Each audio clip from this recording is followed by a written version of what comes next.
Bonjour et bienvenue à l'émission Tour de table. Ce soir, j'ai la thématique que j'avais choisie et m'interpelle beaucoup parce que dans mon parcours de vie, comme tout à chacun, j'ai eu à vivre des épreuves de deuil. Donc le thème aujourd'hui, c'est le deuil. Et puis, c'est sûr qu'au cours de ma vie, au cours de notre vie, on vit différents deuils et le deuil a plusieurs visages. Donc j'aimerais ça un peu en discuter avec mes invités aujourd'hui. C'est quoi les différents visages du deuil, les différentes étapes, et comment on passe à travers ça, puis comment ça se passe dans la région de Thetford, l'accompagnement au deuil. C'est toujours très délicat, mais c'est quelque chose qui est hyper important et dans lequel on doit faire face tout au long de notre vie en fait. Donc ce soir, je suis chanceux d'avoir des invités, je suis vraiment content qu'elles soient présentes, parce que chacune apporte quelque chose dans leur domaine. Et vous allez voir, ça va être très, très, très intéressant. Donc, je vais commencer avec, à ma droite, de te présenter. Oui, parfait. Je m'appelle Jessica Labbé. Je suis éducatrice spécialisée. Je suis massothérapeute et je suis aussi une mamange. Je suis intervenante, en fait, au niveau du Périscope à Thetford Mines. C'est un organisme c'est un bébé organisme, en fait, ça, en devenir. Oui, c'est tout nouveau depuis juin. Donc, on accompagne les familles qui vivent un deuil périnatal. D'accord. Super. Après? Moi, c'est Véronique Jacques. Dans le fond, je suis coordonnatrice pour le Centre régional du deuil, qui est un organisme ici. Dans le fond, c'est moi qui accompagne les personnes en situation de deuil, soit en groupe ou en individuel. D'accord. Puis c'est le centre jeunesse? Centre régional du Régional, deuil. ok, j'avais compris jeunesse, pardon. Ouais. Régional, ok, parfait. Merci beaucoup. Et à ma gauche? Bonjour, donc Stéphanie Gamache. Donc, je travaille pour la maison Gamache et Nadeau depuis presque 15 ans maintenant. Donc, j'ai grandi dans cet univers-là. C'était à Thetford Mines comme oui, depuis 1978. Fait que c'est transmis de génération en génération. Donc, on accompagne les familles qui vivent un deuil. Fait que moi, je suis conseillère aux familles, entre autres. Donc, je suis là dans les premiers instants, là, suite au deuil, puis vraiment pour la planification des rituels funéraires. Puis évidemment, bien, on continue d'accompagner les familles après. Puis pour nous, on sait que le deuil ne fait que commencer là, quand on les laisse. Donc finalement, fait qu'on est vraiment très sensible à tout ce qui tourne autour du et des deuils. Hein, parce que, oui, parce qu'il y en a plusieurs. Puis, de ce que tu dis, Stéphanie, c'est intéressant parce qu'en fin de compte, au travers de ça, pour les personnes, des fois, on se retrouve démunis lorsqu'on vit un deuil, que ce soit avec une fausse couche, un enfant, ou peu importe la situation, ça apporte une fragilité. Donc ça demande beaucoup de compassion et d'empathie pour travailler dans le milieu du deuil. Vous en pensez quoi? Oui, tout à fait d'accord. Ça prend beaucoup d'empathie, mais c'est aussi un domaine qu'on doit aimer. Ça, le premier lieu, hein, je pense que si on n'aime pas ça, on n'arrivera pas à faire ce travail-là, parce que les personnes sont très touchées, sont très affectées. On rentre directement dans leur vie privée. Fait que ça demande quand même, oui, empathie, mais beaucoup d'amour de faire ce travail-là. Là. Oui, et puis on le voit de toute façon dans tout ce qui est intervention, que ce soit, peu importe l'intervention, ça demande de l'écoute, évidemment, c'est très important, puis la compassion, l'empathie, ces choses-là. Et pour le deuil, dans la région de Thetford, là, j'ai 3 personnes qui sont dans des points différents, mais en même temps, c'est pour la même chose. Est-ce que vous trouvez qu'il y a suffisamment de choses mises en place pour l'accompagnement au deuil? Vous êtes dedans, mais est-ce qu'il y aurait des choses peut-être à améliorer? Bien, tu sais, nous, on parraine le centre deuil depuis ses débuts, puis on trouvait que c'était une ressource nécessaire. Puis je crois que ça répond vraiment à un besoin. Maintenant, c'est une belle complémentarité avec les services que Jessica offre. Personnellement, je pense que les gens ont quand même la possibilité d'avoir l'accompagnement qu'ils ont besoin. La disponibilité est là de votre côté, puis l'approche est là depuis longtemps. Puis il y a beaucoup de ressources aussi, il y a plein de livres qui sont intéressants. Nous, il y a une bibliothèque là, que vous avez aussi au centre deuil. Là. Fait que, il y a toujours aussi une partie de chemin. Il y a différentes étapes dans le deuil. Puis des fois, les gens sont pas nécessairement prêts à les rencontrer. Des fois, ça vient par après aussi. Fait que c'est important d'avoir des outils adaptés au cheminement de chacun. Puis je pense que le centre deuil en offre beaucoup, puis c'est très bien. Là, Oui, c'est très intéressant parce que, en fait, est-ce que les gens pensent forcément aller chercher de l'aide en situation de deuil? Moi, je l'ai vécu quand je l'ai vécu en France. J'ai pas été chercher d'aide parce que j'y ai pas pensé tout simplement. J'ai juste vécu le deuil. Puis je m'étais dit, c'est dommage qu'il n'y a pas ça. Puis j'avais vu au Québec, il y avait, ça fait des années que je vis au Québec, ça fait 13 ans que j'habite au Québec, mais ça fait depuis 87 que je viens au Québec régulièrement. Puis j'avais déjà entendu parler de ça, d'accompagnement. Puis c'est ça qui m'avait surpris. Je me dis, waouh, il y en a sûrement en France maintenant, mais dans la région où j'étais, moi c'était dans le nord de la France, au moment où ça m'est arrivé en 2008, il n'y en avait pas, puis on n'y pense pas. On n'y pense pas à ça. Donc, comment on va chercher ces personnes-là qui ont besoin d'accompagnement dans le deuil? Est-ce qu'ils viennent facilement à vous? Comment on peut aller les chercher? Comment on peut les conscientiser faut qu'ils aillent chercher de l'aide parce que c'est hyper important. Ça peut aider à faciliter les choses. Ben, pour nous, notre organisme, c'est sûr que, tu sais, comme Stéphanie elle disait, Gamma Shenado nous parraine, fait que c'est sûr que ça nous fait une grande part aussi. Là. Nos dépliants sont dans toutes les... on les remet à toutes les familles. Fait que ça, c'est aidant beaucoup. C'est vraiment... Ouais. Là, présentement, ben, le Centre régional du deuil existe depuis 2010, donc c'est sûr qu'on a un nom aussi qui a été fait. Fait qu'on est beaucoup référé par CLSC, médecins à l'hôpital. Fait que ça aussi, ça vient nous donner un coup de pouce. Mais de plus en plus, les gens appellent et demandent leur aide et tout. Il y en a quelques-uns qui sont poussés par leurs médecins, quelques-uns qui sont poussés par des intervenantes, des travailleurs sociaux, mais je dirais que, tu sais, il n'y a pas de temps nécessairement pour l'accompagnement, mais les gens sont... Super, de plus en plus. C'est ce que j'entends, puis je trouve ça vraiment bien. Pas que le corps médical, tous ceux qui sont concernés. Comme vous, c'est sûr que vous êtes en première ligne aussi. Hein, c'est sûr, mais par rapport à la famille, pour les diriger. On leur donne l'information au début, mais des fois, il y a tellement de choses qui se passent au début qui ne sont pas nécessairement réceptives. Fait que je pense que c'est une question de communauté. Puis Véronique, elle disait bien aussi, puis d'être présent de différentes manières. Il y a, dans le courrier Frontenac, là, il y a toujours un cahier funéraire à chaque année, puis il y a des beaux témoignages. Puis je pense que les gens aiment le lire parce qu'ils voient le beau chemin de résilience que les gens ont vécu. Fait que ça peut, d'en entendre parler, ça peut amener des gens à le faire. Parce qu'effectivement, c'est pas tout le monde qui est conscient de ce qu'il vit, premièrement, pas conscient nécessairement des ressources qui existent. Puis c'est un peu tabou quand même, tu sais, aujourd'hui dans notre société, là, d'avouer nos faiblesses, puis de dire, ben là, voyons, là, ça fait 5 ans là, qu'il est décédé, là, faudrait que j'aille bien, là. Tu sais, des fois, non, c'est normal. Ça se peut qu'après 5 ans, là, on ne soit pas encore guéri de ce deuil-là ou qu'on ne soit pas à certaines étapes qu'on aimerait être. T'sais. Fait que c'est d'en parler, puis c'est que toute la communauté soit sensible à ça, puis en parle. T'sais, des fois, on côtoie quelqu'un, on dit « Ah, est-ce que tu sais le centre deuil ou est-ce que tu sais telle ressource? » Fait que plus qu'il y a de gens qui sont au courant, plus que l'information circule d'une manière positive, parce que c'est vraiment un accompagnement ou un cheminement qui fait du bien, qui est positif pour les gens. C'est pas quelque chose de gênant ou quoi que ce soit. Là, c'est tout à l'honneur des gens qui vont chercher de l'aide, tu sais, puis leur démarche, tu sais, votre accompagnement, il est tellement personnalisé que les gens, tu sais, chaque deuil est différent, premièrement, puis chaque personne va être accompagnée de la bonne manière selon où elle est dans son cheminement. Fait que, tu sais, il faut que les gens retiennent qu'il n'y a pas de honte, il n'y a pas de gêne. Il faut vraiment qu'ils se permettent d'être accompagnés, de vivre leur deuil, puis de se permettre un accompagnement, parce qu'effectivement, les ressources sont là. On est chanceux, là, maintenant. C'était peut-être pas ça si on remonte de 30 ans en arrière, là, mais maintenant, là, puis tu sais, c'est encore plus diversifié, puis spécialisé. Là, je regarde Jessica, là, mais fait que vraiment, là, c'est... Parce que c'est ça, puis comme disait, le deuil a plusieurs visages.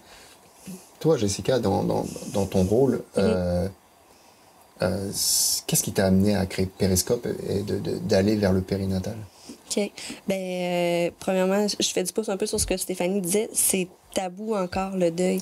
Qu'est-ce qui est tabou, le deuil ou la mort? Parce que c'est la mort, hein, quelque part. Parce que le deuil, c'est d'accepter la mort. Puis la mort fait partie de la vie. Ouais. Puis c'est... C'est vrai que la mort, c'est tabou. D'autant plus dans le domaine où je suis, avec le deuil périnatal.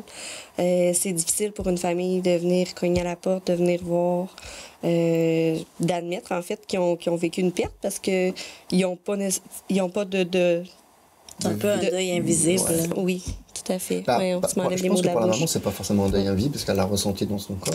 Oui, exact. Mais pour Pour l'extérieur, l'extérieur, il n'y a rien qui c'est ça. reste. Ouais. Fait que c'est difficile. Là. Fait que moi, oui, c'est ça, j'ai créé le périscope en juin dernier. C'est un long processus d'1 an et demi, presque. Là, en tout cas, j'ose dire presque une grossesse de temps pendant 9 mois que j'ai mené à terme ce projet-là. C'est parti d'une formation que j'ai suivie au niveau d'accompagnement des gens dans la mort, en fait. Avec le groupe Albatros l'an dernier. Puis, naturellement, lors de cette formation-là, on parle des deuils qu'on a vécus, on parle de comment accompagner les gens, mais on parle surtout des deuils qu'on a vécus. Puis, on a une bonne portion de la formation qui est au niveau du deuil, tout simplement. Puis, je me suis rendu compte que moi-même, j'avais vécu un deuil périnatal et j'avais complètement enfoui l'information. Donc, à 8 semaines de grossesse, j'ai perdu un petit fœtus pendant la 2e grossesse. Donc, j'avais un jumeau, une jumelle avec ma fille. Puis, comme ma fille était là, ben on dirait que j'ai enfoui l'information. Puis tout ça, ça m'a un peu fouetté là, de revivre ça. Puis ça m'a fait aller interpeller les ressources qu'on a dans la région au niveau de la périnatalité. Donc, je suis allée voir les filles au berceau, je suis allée voir Coup de pouce nourrice, je suis allée voir les doulas qu'on a dans la région aussi, voir, mais quand il arrive un décès périnatal, un deuil périnatal, qu'est-ce qui se passe avec les familles, qu'est-ce qu'il y a en place dans la région pour me rendre compte qu'il y avait un petit trou de service quand même. Les familles, quand on passe par le centre mère-enfant au niveau de l'hôpital, les familles ont quand même accès à un travail social, une rencontre, 2 rencontres. Mais après ça, ça s'arrête. Après ça, il n'y a plus rien. Donc, le périscope est né de cette façon-là. Puis le nom du périscope qui avait été choisi aussi, je cherchais quelque chose en lien avec la périnatalité sans nécessairement avoir le mot deuil dans le titre. Mais le mot périscope m'a popé. Puis, en allant lire la description du périscope, je trouvais ça tellement beau, puis je trouvais que ça parlait tellement, parce qu'on décrit un périscope par un outil d'observation pour permettre de voir par-dessus un obstacle alentour de soi. Tu sais, d'être cet outil-là pour les familles qui viennent me rencontrer, de leur permettre de voir par-dessus cette épreuve-là, voir toute l'aide qu'ils peuvent avoir à portée de main, ben, je trouvais ça bien. Ouais. Fait que je trouvais que ça parlait beaucoup.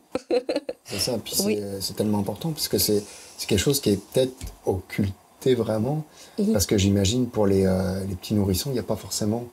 J'imagine que si, il y a une forme de... Oui, mais ils peuvent avoir quand même des services au niveau de la maison funéraire quand même, que ce soit là, un nourrisson qui va être né à 20 quelques semaines. Je pense pas que ce soit vraiment des demandes qui soient faites avant le 20 semaines. Là. Je pense que c'est... Ça dépend d'une famille à l'autre, mais on essaie le plus possible de leur permettre de vivre un rituel funéraire adapté à leurs besoins.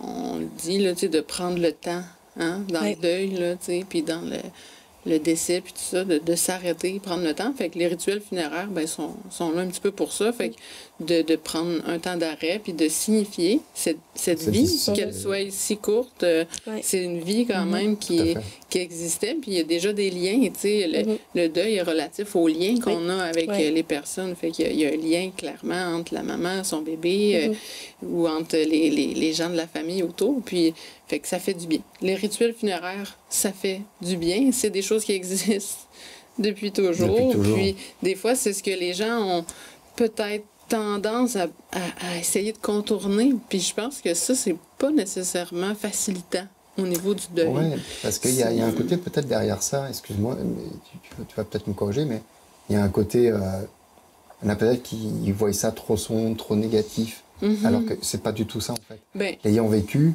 je le percevais comme ça avant, puis quand c'est arrivé pour le décès de ma mère, bah, c'est sûr que cet accompagnement-là a aidé, en tout cas, puis de pouvoir le transformer aussi. Ce rituel-là qui est hyper important. Puis ça a ramené à quelque chose de positif, alors qu'on avait tendance à voir ça négativement. Bien, c'est sûr que c'est beaucoup d'émotions, tu sais, puis on n'est pas nécessairement très à l'aise aujourd'hui, en tout cas, tu sais, de notre génération ou même les autres générations, tu sais, à vivre cette peine-là, de la vivre publiquement aussi, tu sais, parce que c'est des rituels qui se font en présence des gens de la communauté, mais c'est ça, les gens sont pas à l'aise avec cet aspect de tristesse-là parfois ou de démontrer ses émotions, mais je pense que c'est nécessaire. C'est nécessaire, puis, tu sais, les gens disent « Ah, on veut pas déranger, puis on veut... » Non, on dérange pas quand on prend le temps de célébrer la vie d'une personne, mais aussi de prendre le temps de faire un rituel de passage, finalement. De passage. Puis, tu sais, il y a beaucoup... Tu sais, des fois, les gens nous disent « Mon Dieu, ça doit être triste, votre travail. » Je sais pas si vous vous le faites dire, là, mais oui, c'est sûr, on est dans l'accompagnement du deuil, mais il y a tellement d'amour, vous le disiez tantôt, tu sais, il y a tellement d'amour qui ressort de tout ça, que dans les rituels, c'est ça aussi, tu sais. Tout, qu'est-ce que la personne avait comme valeur, qu'est-ce qu'elle a transmis, les gens viennent, ils témoignent, hey, moi, ton père, là, il m'a tellement apporté dans... Tous ces témoignages-là, là, c'est tellement de l'amour que les gens reçoivent, puis ça fait un petit bond, tu sais. Puis c'est important de prendre le temps, justement, quand on évite ces choses-là, parce qu'on veut pas déranger, ou on veut pas avoir trop de peine, puis c'est donc triste, puis tout. Ben, il y a quelque chose, je pense qu'on passe à côté de quelque chose, puis on parle des étapes du deuil, on pourra peut-être en reparler plus, mais je pense que c'est à la base des étapes du deuil de s'arrêter, puis de prendre un moment pour honorer la mémoire de cette personne-là. Ça ne fait que commencer, là, à ce moment-là. Le deuil se poursuit après, puis ça se termine pas à la fin des rituels, mais c'est quand même un moment important pour justement débuter aussi notre deuil. C'est ça, puis c'est important ce que tu dis, parce que là, je me reporte à mon vécu, quand je l'avais vécu, et j'avais une appréhension, je me rappelle le jour de l'enterrement à l'église, toutes ces choses-là. C'est un peu différent en France, d'ici, mais... Et puis, en fin de compte, à ce moment-là, il y a des personnes qui étaient là, puis je me suis... Ça fait tellement du bien, moi et mes frères. Cet amour-là, cet amour qu'ils avaient pour ma mère, ce que ma mère avait apporté à des gens. Puis le soutien d'amis qui étaient venus, puis là, je me suis dit, ah ouais, ça fait du bien. Fait que maintenant, je me dis... Des fois, je suis mal à l'aise d'aller, quand ça me touche à quelqu'un qui décède, puis d'aller, puis tu te sens un peu... Alors, je vais te présenter mes condoléances, mais tu te sens un peu comme un intrus, tu sais, quand tu vas là, parce que est-ce que je vais déranger la famille? Non, au contraire. Puis maintenant, ça me gêne plus, j'y vais, puis je sais que ça fait tellement de bien. Puis ça, c'est des choses que c'est bien d'en parler, parce qu'on n'en parle pas. Effectivement. Les gens ne parlent pas de cette espèce de sentiment de te dire... Je vais déranger, je vais aller présenter mes... Qu'est-ce que je vais dire? Ce que je vais dire. Je la connaissais pas beaucoup, mais la famille, pour eux. Puis moi, en étant de l'autre côté, les personnes qui étaient là, je ne m'attendais pas à voir telle personne, puis qui sont venues... Qui ont pris la peine. Le temps d'être là, les mots qu'ils ont choisis, c'était pas des grandes phrases, c'était pas des grands discours, mais comme tu disais, ça apportait un beau, mais ça a fait du bien. Donc ça, c'est une des premières étapes un peu dans le processus du deuil, en tout cas, que j'avais trouvé très, très importante. Donc, c'est bien d'en parler, puis de le remettre de l'avant, que si vous avez un proche ou des amis qui en essaient, allez présenter les condoléances, parce que ça fait la différence, des fois. Ça aide à passer le deuil. Puis de l'aspect de communauté, tu le mentionnes, tu sais, c'est important que les gens soient là en soutien aux personnes qui vivent un deuil. C'est simple, une présence, un petit mot, ça fait une différence réelle. Puis la personne qui est décédée, tu sais, des fois, connaissait des gens que ses enfants ne savaient pas. Puis là, ces personnes-là viennent, puis témoignent de quelque chose que la personne leur a apporté. Puis, les gens, ça leur fait du bien. Wow! Elle était vraiment... Ma mère était vraiment aimée. Mon Dieu, elle connaissait beaucoup de monde. Puis on n'a pas toujours l'exemple dans nos parents, c'est nos parents, mais nos parents sont aussi des amis, sont aussi des collègues. C'est ça, puis ils ont eu toute une vie. C'est ça. C'est ça qui est... À créer des liens, à avoir des connaissances. C'est très bien ce que vous dites, tu sais, que les gens, des fois, peut-être qu'ils peuvent être mal à l'aise à aller au salon, mais non, c'est vrai qu'on ne dérange pas, puis ça apporte vraiment du réconfort. Puis il faut que les gens se sentent à l'aise de pouvoir eux aussi vivent leur petite partie de deuil. Tout le monde ne vit pas un deuil égal, mais ça peut être un collègue de travail qui est décédé, puis de prendre le temps d'aller se recueillir, puis de se remémorer les souvenirs, puis d'aller les partager avec la famille. Ça fait une différence pour soi. Ça permet d'intégrer aussi la vie de la personne. Qu'est-ce qu'elle a été? Pour moi, tu sais, dans les étapes, c'est de ressortir un petit peu grandi là, de ce choc-là, de cette séparation. C'est bien, tu parles des étapes, c'est les 7 étapes du deuil, hein, je crois, il y en a 7.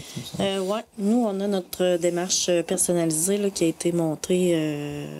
On a une partie de Jean Montbourquette, des formations de là. Mais la première rencontre, ce qu'on va faire, c'est ça va être l'histoire. Fait que les gens ils viennent nous raconter leur histoire parce qu'on a besoin un peu de savoir c'est quoi le fond, qu'est-ce qui se passe autour de cette histoire-là. Parce que ce que les gens, souvent, ils oublient, c'est que la personne qui décède, oui, il y a un détachement à faire, mais il y a un autour du deuil à faire aussi. Leurs activités, leurs sorties, leurs projets. Touche plein de sphères, en fait. Beaucoup. Fait que on commence par l'histoire. Après ça, on va aller leur expliquer les mécanismes de défense qui s'installent en premier au niveau du deuil. Une fois qu'on a expliqué les mécanismes de défense, on s'en va vers les émotions. Nous, nos rencontres, c'est 10 rencontres. Fait que c'est une par semaine pendant 10 semaines. Fait que après les mécanismes après, dans les émotions, je veux dire, c'est colère et culpabilité. Les gens, ils savent pas nécessairement qu'ils vivent de la colère ni culpabilité. Oui, plus culpabilité un peu, mais colère, ils ne savent pas toujours parce qu'il y a aussi de la colère sourde. Puis ça, c'est très important. Là, on les fait une chacun leur tour. Ensuite, les relations humaines, parce que c'est difficile pour les endeuillés de continuer leur relation. Ils veulent pas déranger personne avec leur deuil. Ils se sentent lourds. Parce qu'il faut qu'ils acceptent de...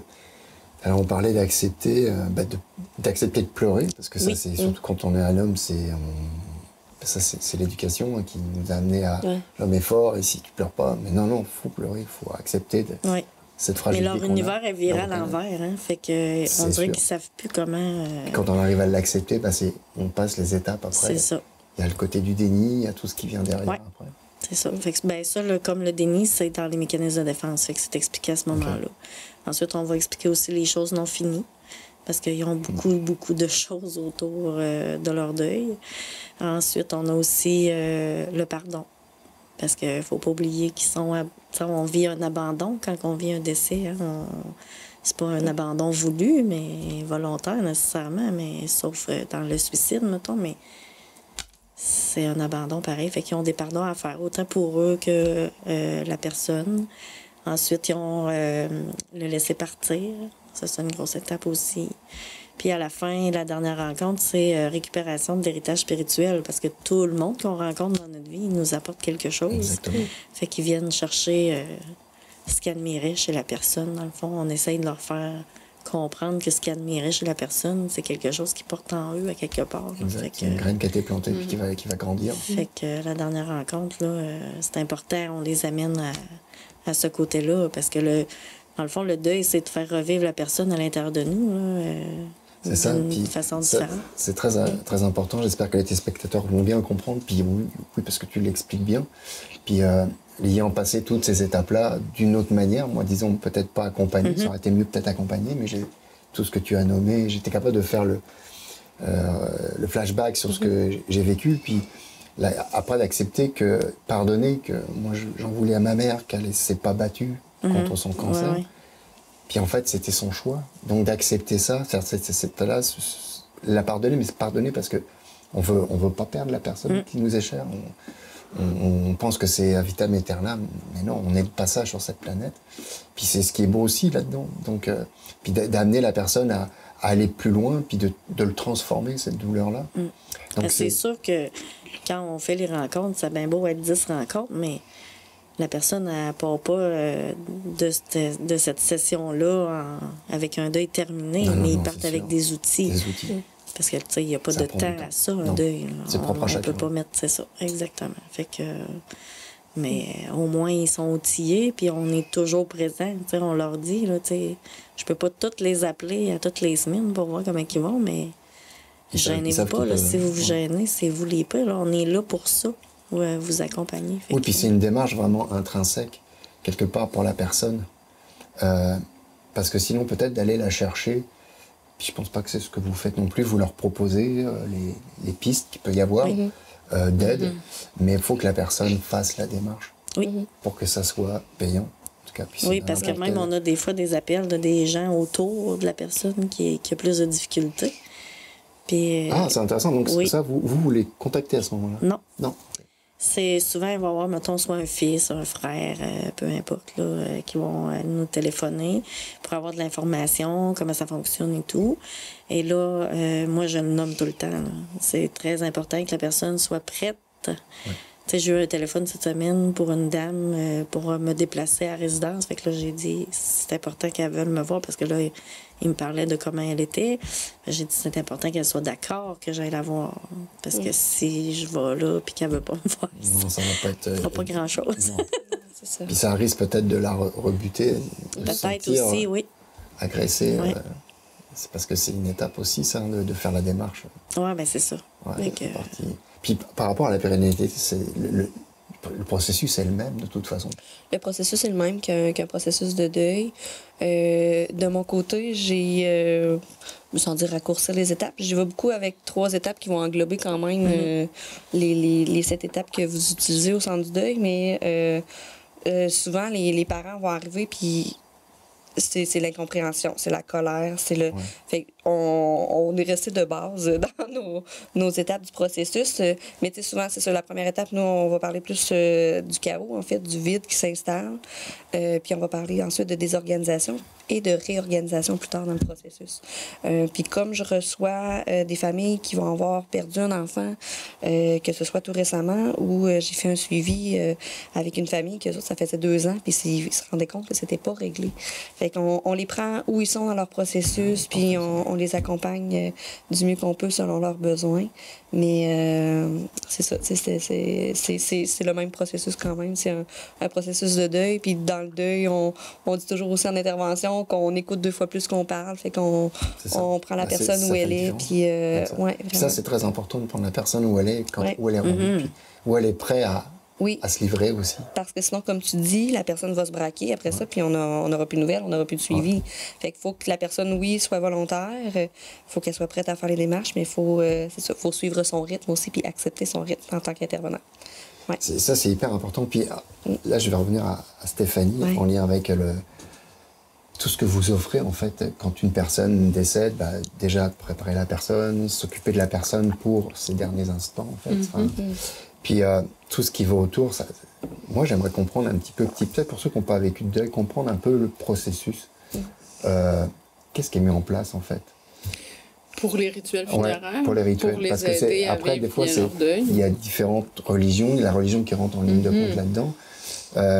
Est-ce que la religion a un impact dans vos rituels? Est-ce que vous adaptez en fonction du type de religion, ou si la personne est athée, ou des choses comme ça? Oui, tu sais, moi, justement, c'est une partie qui m'intéresse beaucoup. J'ai fait un certificat en sciences des religions, justement, pour comprendre la diversité, parce qu'avant, il y avait une manière de faire principale.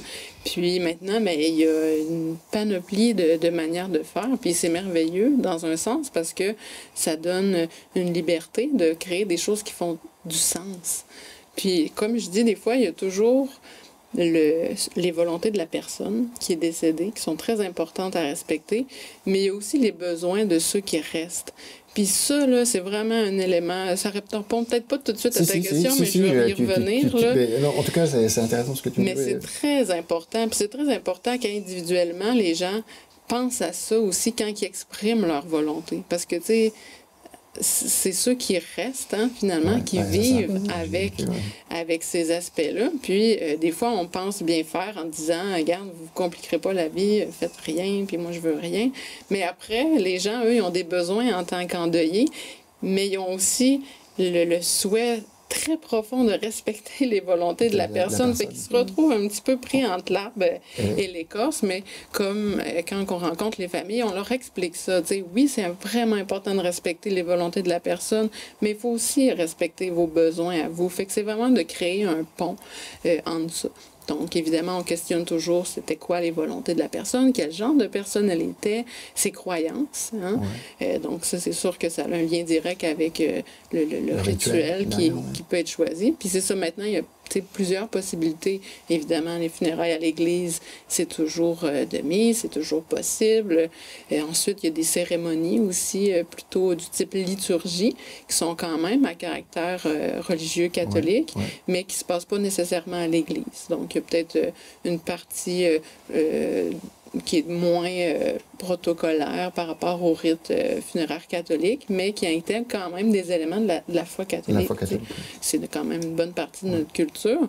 Puis il y a aussi des cérémonies qu'on appelle commémoratives, qui ont des aspects spirituels, mais qui ne viennent pas nécessairement rechercher l'aspect catholique. Il y a des gens qui sont... Oui, exactement. Donc, on y va plus. Il y a plein de beaux textes qui peuvent aider. Puis, plein de symboliques aussi, des rituels avec l'eau, des rituels avec la lumière, avec la musique aussi. La musique fait tellement du bien, de prendre juste le temps de s'arrêter, puis d'écouter une pièce. Là. Des fois, il y en a avec paroles qui sont très significatives, mais il y en a aussi sans paroles qui font vivre des émotions.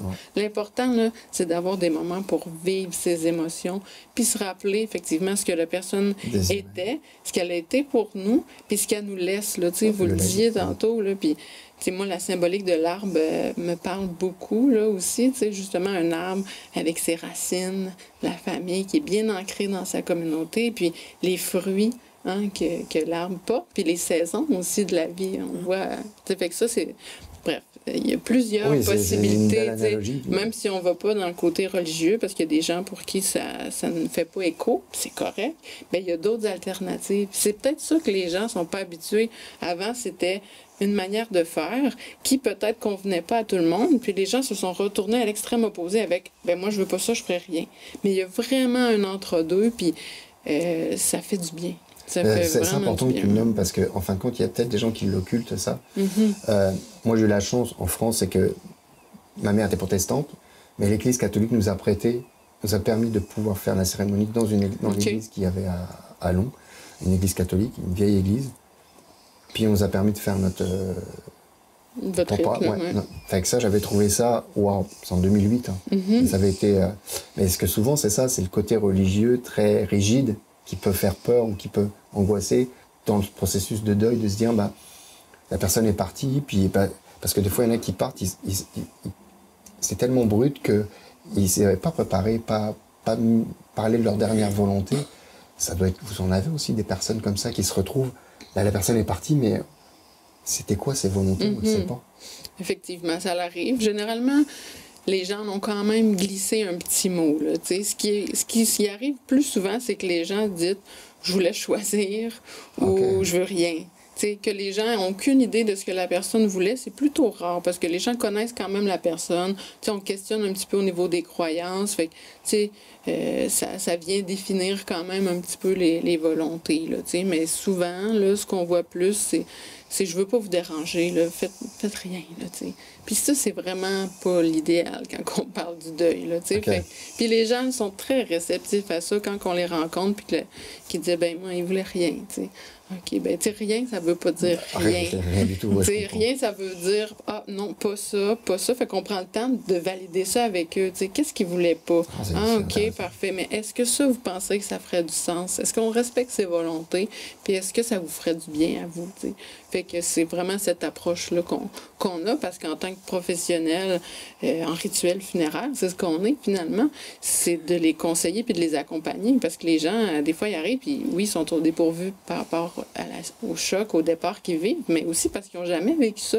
C'est pas tout le monde qui est déjà allé à des funérailles ou à des cérémonies. Ou à l'aise d'y aller. Ou à l'aise, ou qui n'ont juste pas été confrontés à ça. Fait que des fois, les gens arrivent, puis ils sont vraiment là dans un néant, là, fait que de prendre le temps d'en parler, puis de vraiment oser en parler, oser dire les choses, c'est important, parce que je me répète peut-être, mais les gens des fois ont tendance à dire non, on veut pas que ça dure longtemps, on veut pas déranger le monde, mais on dérange pas. Oui, il y a peut-être un malaise et un inconfort, mais au final, tout ça est tellement bénéfique, puis on a des gens, des psychologues autour du domaine qui attestent que quand les gens prennent le temps de vivre le départ, puis de revoir la personne aussi, ça, c'est quelque chose qu'on aborde, là, en tout cas, qui pour nous est important, de permettre aux gens de revoir la personne une dernière fois, c'est vraiment important. Ça fait une grosse différence parce que des fois, les gens, ils ont des choses qu'ils n'ont pas pu dire.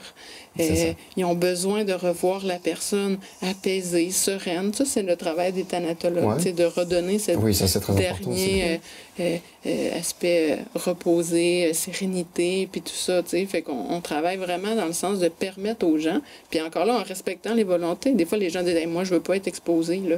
Je veux pas être exposé. » Fait que là, quand la personne décède, ben, les enfants respectent ça.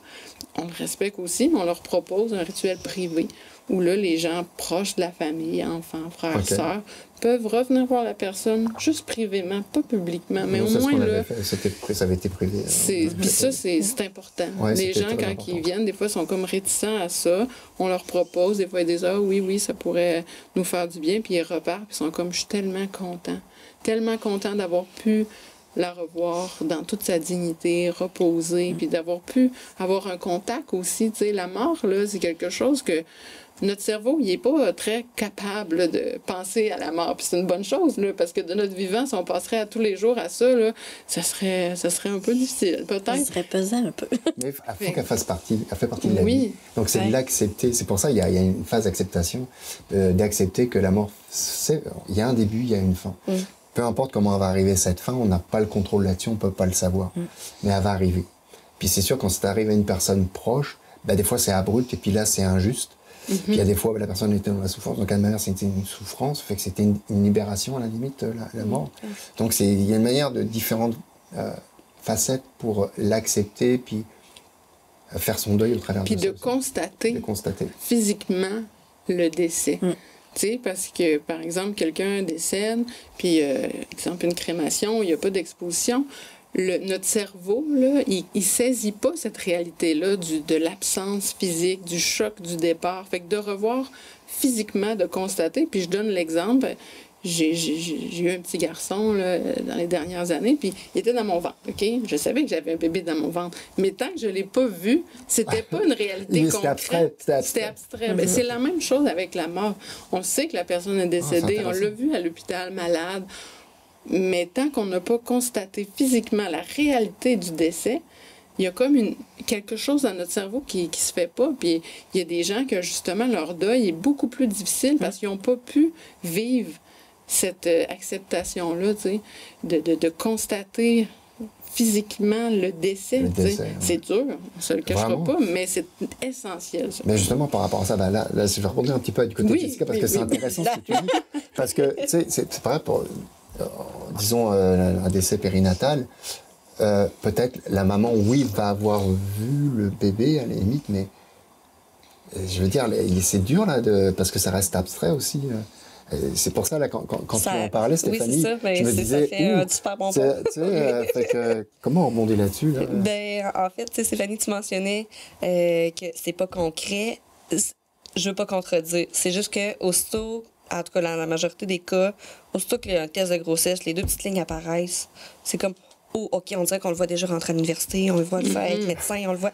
Tu sais, on part en part un peu, les femmes, on se cachera pas.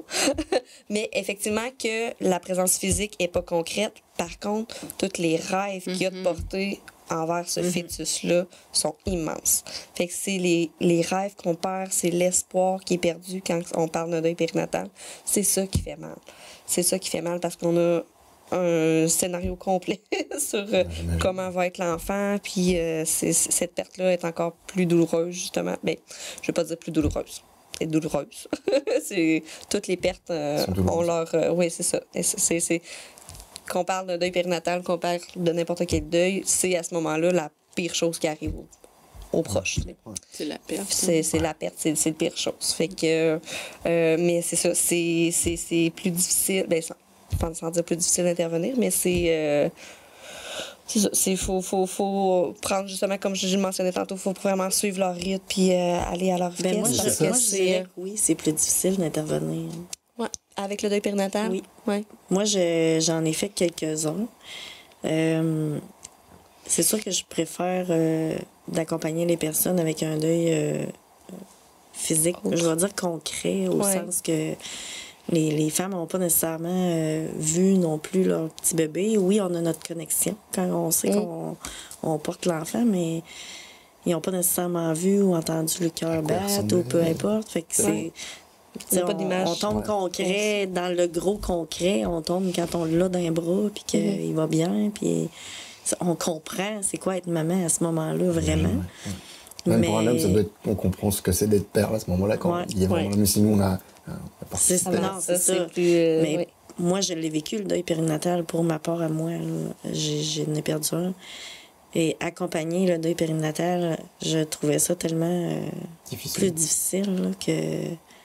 Parce que comme disait Stéphanie, le côté de prendre conscience du départ, mais là c'est compliqué quand tu as quelque chose qui reste abstrait. Mais aujourd'hui, dans le deuil périnatal, ils ont la chance de pouvoir, si le fœtus, si c'est possible, là, qui ont leur petit fœtus. Il y en a même, ils peuvent même avoir des photographes qui montrent des enfants, des pieds. Oui, c'est ça. Des belles choses qui sont faites pour concrétiser aujourd'hui, la présence, finalement. Oui. Ah, ça, oui, j'avoue, c'est vrai que c'est quelque chose qui... Encore faut-il que les parents passent par un centre hospitalier pour avoir ce bagage-là.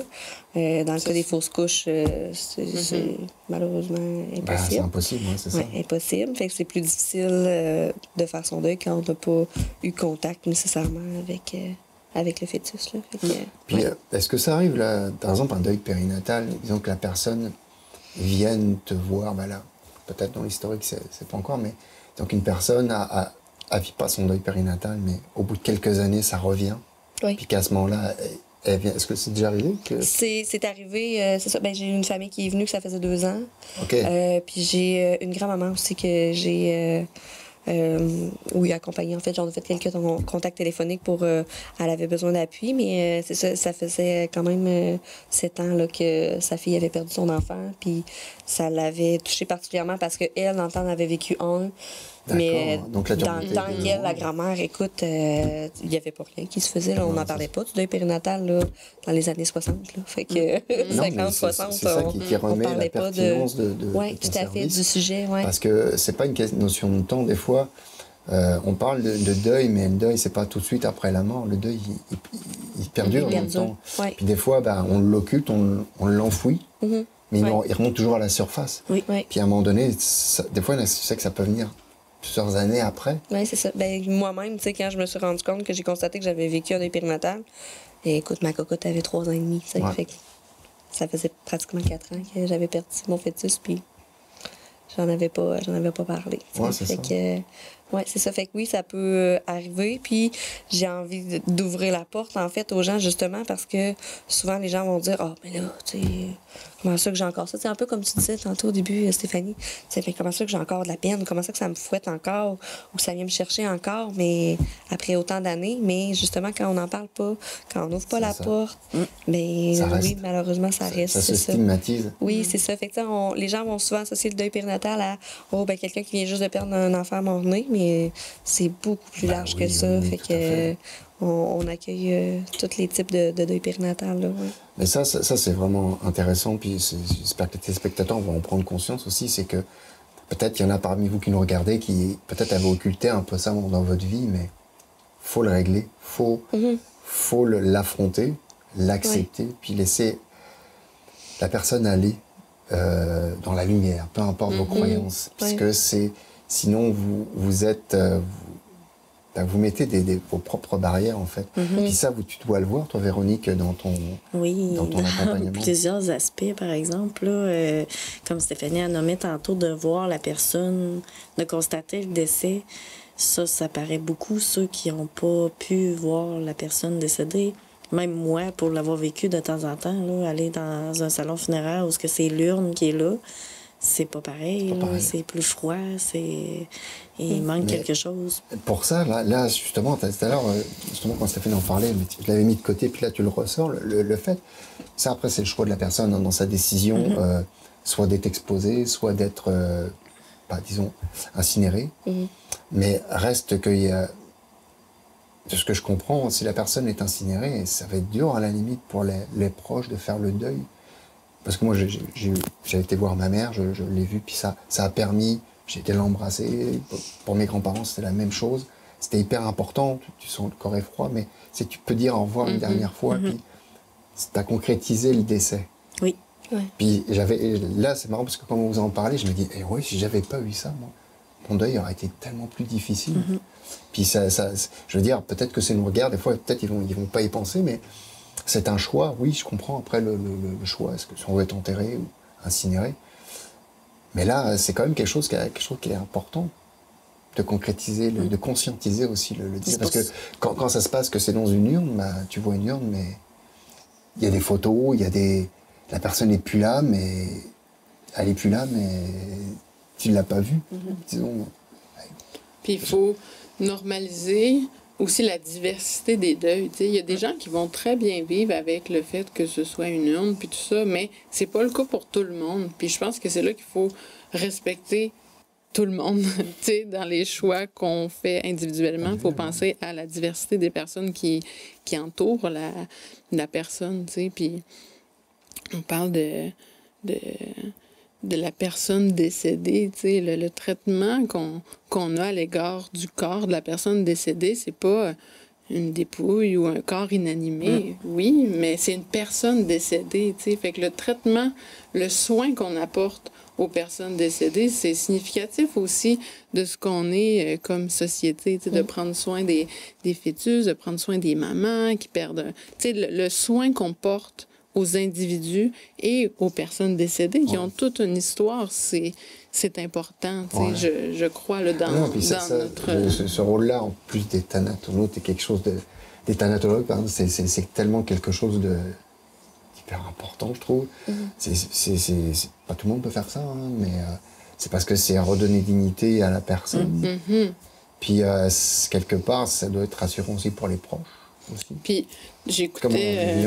puis la question de respect qui est portée envers la personne décédée pour les proches, je pense que c'est facilitant pour leur deuil, de voir tout le soin qui est porté à cette personne-là qui était tellement importante pour eux. J'écoutais, c'est un aparté, là, mais j'écoutais la série The Crown là, sur la reine d'Angleterre, puis là, c'était le décès de Lady Di, OK? Ça l'a touché tout le monde quand c'est arrivé. Ça fait une grosse polémique à l'époque, le temps qu'elle en parle. Oui. Mais dans les images qu'on voyait, là, ce qui m'a marqué, c'est tout le soin qui était porté au déplacement du cercueil contenant son corps, tout le décorum, puis le soin, la délicatesse, tu sais, puis tout, je veux dire, les caméras étaient là, tout le monde voyait ça, de voir que les porteurs ou tout ça avaient une attention, une délicatesse envers elle. Un respect. C'était, je pense, réconfortant, tu sais, parce que c'est toujours la même personne, tu sais, pour les proches. Là. Fait que ce respect-là est important dans le deuil. Tu sais, il n'y a rien de banal dans la mort. Tu sais, on dit c'est grand la mort. Oui, effectivement, tu sais. Fait qu'il faut avoir ce respect-là dans notre partie, tu sais, des services funéraires. Oui, puis ça, c'est vraiment important. Je pense que chacun, vous avez un rôle hyper important, autant dans les services funéraires qu'après dans l'accompagnement du deuil périnatal, dans le deuil. Là, on parle de la mort, mais le deuil a d'autres visages aussi. J'aimais ça tout à l'heure quand on discutait avant l'entrevue. Tu m'avais dit souvent, le décès d'une personne aimée, il y a le deuil de... Tu sais, il y a une séparation. Il y a un deuil, par exemple, tu te sépares t'es amoureux, tu fais une histoire d'amour, puis on se sépare, puis il y a un deuil à faire. Mais la personne est toujours vivante. Tandis que quand tu perds la personne que t'aimes, puis elle n'est plus là. Fait que, est-ce que tu as les deux facettes dans ton accompagnement? Ou c'est vraiment lié, toi, vraiment à la disparition physique de la personne? Ben non, dans le fond, parce qu'on l'aborde justement, le côté que tout ce qu'ils perdent avec ça. Parce que, tu sais, c'est... Mettons, on prend un couple, quelque part, ils vivent une peine d'amour. Oui.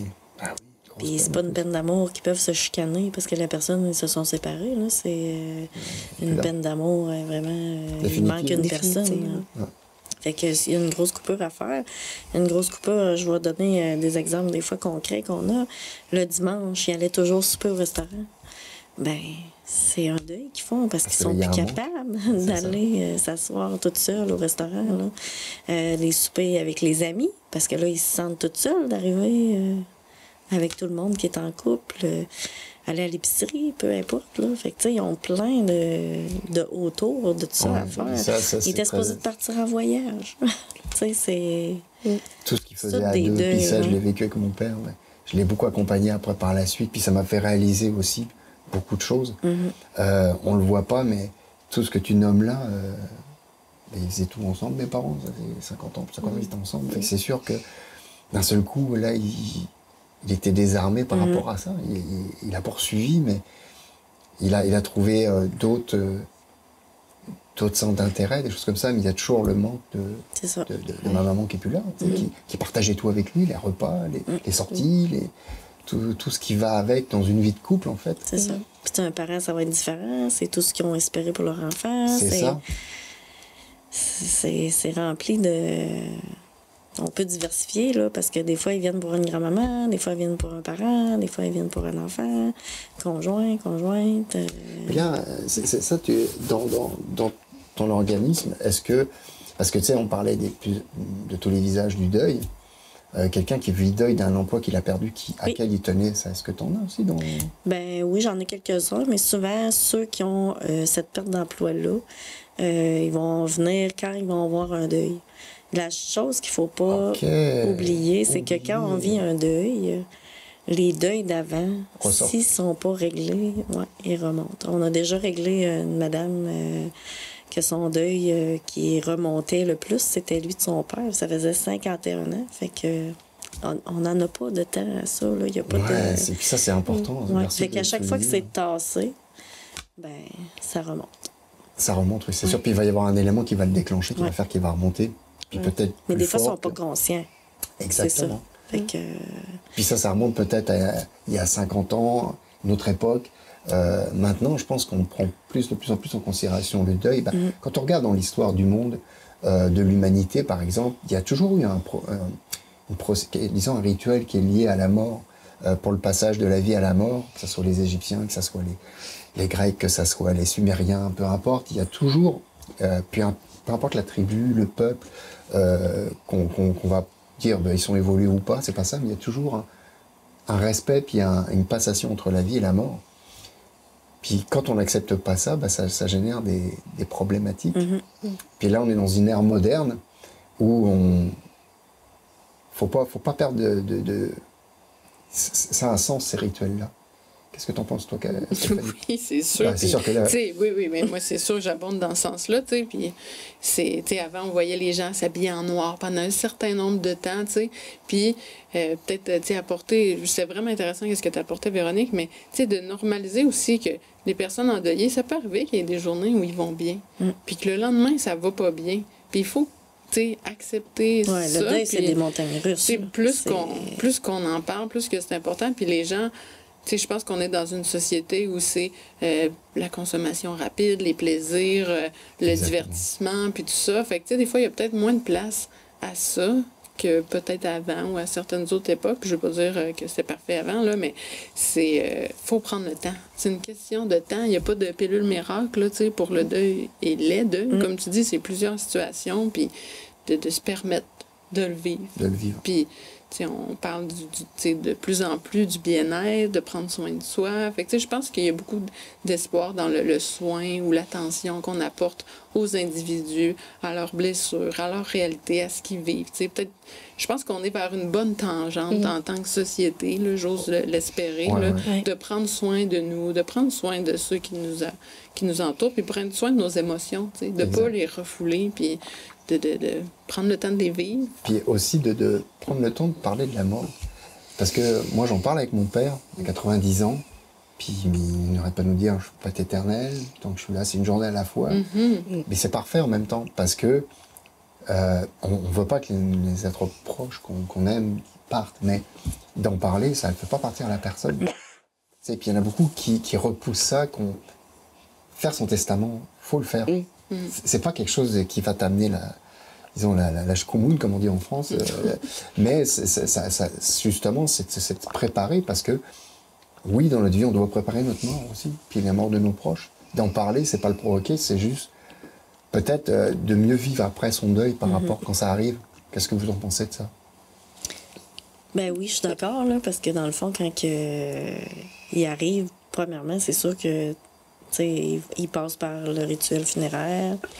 Là, après un certain temps, tout dépendamment, là, des fois ça fait 2 semaines, des fois ça fait 3 mois, des fois ça fait 1 an, des fois, ils viennent suivre les étapes du deuil, sauf que C'est important que quand les choses sont bien faites, les familles passent moins de temps dans ces choses-là. Et là, justement... Le deuil se passe mieux aussi. Il faut passer par les étapes, de toute façon. Oui, c'est étapes, ça, mais importe. quand ils ont les casse-têtes, mettons, si on prend les papiers qui n'ont pas été faits, si on se casse-tête là, ça retarde dans leur processus, là, quelque part. Hein. Fait que... Ils sont déjà en tempête intérieure. Hein. Fait que... Tu sais... c'est parfait que ce soit les rituels funéraires qui s'installent au départ puis parce le rôle que est très important. c'est vraiment important. Ouais. Mais leurs papiers, ils sont là. Mais en général, ils ont la chance d'être bien accompagnés à travers toutes ces affaires-là, là, en général. Mais... C'est ça, c'est parce que ça arrive toujours de manière assez quand même brutale. Une maladie, on est capable de voir, mais même dans une maladie, il y a du déni, hein. Oui. Mais quand ça arrive, ils ne commencent pas les papiers. Hein. Non, mais c'est pas assez ça. Mais c'est pour ça tout à l'heure, je disais d'en parler, l'importance d'en parler. L'importance d'en parler, puis de réaliser que c'est une fin inévitable, tu sais, puis on est mal à l'aise, je pense, par rapport à ça, puis c'est tout à fait normal, mais les moines tibétains, par exemple, font beaucoup de méditation sur la mort, OK? Mais ils sont pas tout le temps en train de penser à ça, mais ça leur permet d'être encore plus dans le moment présent, puis de savourer la vie, la chance qu'on a. Dans un état de conscience aussi. Puis d'être conscient que la vie va s'arrêter. Puis des fois, ils pensent pas, là, ça va vite la vie, puis comme je dis, on pense qu'on est éternel, mais en travaillant dans ce domaine-là, moi, je sais bien que il y a souvent des prises de conscience. Hey, regarde, c'est important d'être présent avec mes proches, c'est important de faire ce que j'aime, c'est important de profiter de tout ce qui est beau parce que, oui, ça peut arriver n'importe quand. Fait que, tu sais, c'est pas... Il faut voir la mort comme faisant partie de la vie. C'est vraiment important. Moi, je trouve que ça finit bien. Ça finit vraiment bien l'émission. Puis c'est carrément ça que moi, je pensais aussi. Puis je voulais vous remercier sincèrement de votre participation, de votre apport, de votre réflexion. J'espère que ça vous aura aidé, chers téléspectateurs, à peut-être clarifier ça, puis de vous dire que la mort n'est pas une fin en soi. Ça fait partie de la vie, comme tu as si bien dit pour finir, Stéphanie. Fait que je vous donne rendez-vous pour une prochaine émission de Tour de Table. Puis je vous remercie, Stéphanie, Véronique et Jessica, pour votre participation et votre bel échange. Donc, bonne soirée à vous et à la prochaine émission. Merci.